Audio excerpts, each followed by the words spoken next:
So, the second thing therefore is to know what you want to achieve at the end of this exercise. So, the key aspect is really speaking, you want to put something in the consumer's mind. I don't know how many of you might have seen the Oscar nominated movie called Inception, where the idea is to kind of put a thought while the person is in a kind of dream state. So really speaking, you want to put something in somebody's mind. You might want to change their attitude towards something, or you might want the customer or the person to act in a certain way. Typically, these are the kinds of broad objectives. Now, these may be fine-tuned and broken down to more specific targeted objectives, and that's your job as a marketer and a marketing professional. So, there are several ways to figure out these kinds of objectives, and one of the things that we will have a look at here and in maybe the chapter on advertising is the hierarchy of effects model propagated by Lavage and Steiner, which looks at awareness, knowledge, liking, preference, conviction and purchase. Now, each of these are separate steps and your objectives can be aligned to some of these steps, or you can go more simpler, which is the classic AIDA model. Now, it all depends what you want to choose. So, let us not get into too much detail here because this will also be covered in the chapter on advertising. The key thing here is also to design the message. What is it you want to communicate? So, really speaking, this has components like the content of the message, the structure of the message, the format and the symbolic way in which you want to send the message, and very critically also who should say this. So, it is important for us to have a message source. You might look at, for example, the Polio Plus, which is done by Rotary and by governments in India. You will find many times that they use very credible, inverted comma credible, but very popular celebrities, especially film personalities, in order to assure the audience, which is a very mass audience, that it is safe and necessary to go through this Polio Plus program. And for example, in Tamil Nadu, they have used people, superstars like Rajinikanth to propagate this message. So, it is important to decide on who might carry a certain level of credibility with the audience. So, there are various ways to structure and create a message looking at both rational appeals, emotional appeals or moral appeals. So there are various ways that we can figure out what will work with that audience. Similarly, it's very vital to decide which channel to use, because sometimes the wrong channel may send across the wrong message. So we could have direct, personal communication channels or non-personal communication channels like using media. Now you will find sometimes when there is a problem, it is sometimes the CEO who comes ahead and talks to the general public. A famous case is that of Johnson & Johnson when they had this PR disaster with respect to Tylenol. Some person had put in some poisonous material in certain batches, in certain Tylenol packets in certain parts of the country in the US.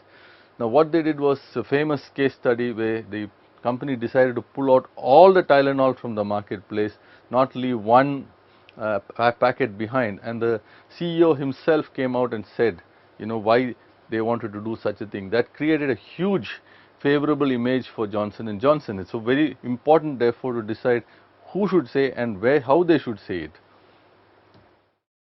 Now, personal communication channels are where it's done person to person, either through different ways, either the company personnel or somebody else who's seen as a key expert, or it could even be social channels. Today increasingly social media via the internet is becoming more and more a source for most people before they decide to even buy a product, and therefore it's vital for the company to be part of that conversation and part of that environment. There is also the non-personal communication channels, different kinds of things today, both in print, broadcast media, and also the internet itself, and so many other display media as well.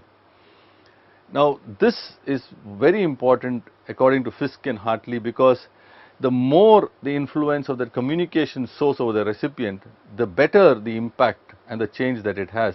So, choosing the channel is very, very vital. But a very important thing in all this is to figure out how much money do you want to spend, and therefore the budget or setting the budget is a key component of this entire process. There are several methods here, and we will see these kind of things again and again, because budgeting is a very singularly important facet of any marketing exercise. So, you could go on the basis of what you can afford or a percentage of sales, or based on what competitors are doing and achieving a certain parity with them, or look at the objectives and tasks that are being set out and figure out what exactly is that objective you want to achieve, what are the specific tasks that are required, and therefore what is the budget that is needed for it. Finally, one needs to decide on the aggregate communication mix, so that is a set of choices again for the marketer. As we know, there are broadly 5 promotional tools: advertising, public relations, sales promotion, personal selling and direct marketing. In what manner does one want to spend one's marketing rupees and dollars is a big decision, and how you do this depends on the various objectives and tasks that you have set out. Now, while doing this, you need to consider what certain things. One is, what is the product and market that we are talking about? Is it B2C, B2B, new product, look at the stage of the life cycle, look at your competitive position, things like that. Second is to see how ready are buyers, and third is to see, like we mentioned earlier, the product life cycle. So, there are different types of markets that we have. There are different stages of readiness of the buyer, and there's different stages of the product itself as per the PLC. Each of these has an impact on the kind of media mix that one has. Finally, one has to measure the results, and the typical measures are the outcomes that one set out, the objectives that one has. So, what are the outcomes that one has? And specifically, one would like to also see whether it has any impact on revenues, because finally a business exists to make money, and if it doesn't make that amount of money, many times the business may not continue to exist. So, typically you have to look at it in terms of the outcomes. A big outcome is revenues. So, in sum, this is becoming more and more important given the complexity and diversity of media channels, the amount of noise that exists today, and it is important therefore for a company to start putting all this together in an integrated fashion, so that it sends a consistent message to the target audience. And to do that, it has to use a wide mix of methods, from advertising, personal selling, direct marketing, public relations, and so on and so forth. The idea is to achieve synergy at different levels within and outside the organization, with the view to send a consistent message. As you have seen, there are several challenges, there are several decisions to be made at different stages, and following a certain process, as we saw, looking at the target market, the objectives, the budget, measuring the outcomes and so on and so forth, is very vital in ensuring that this integrated marketing communication exercise is effective.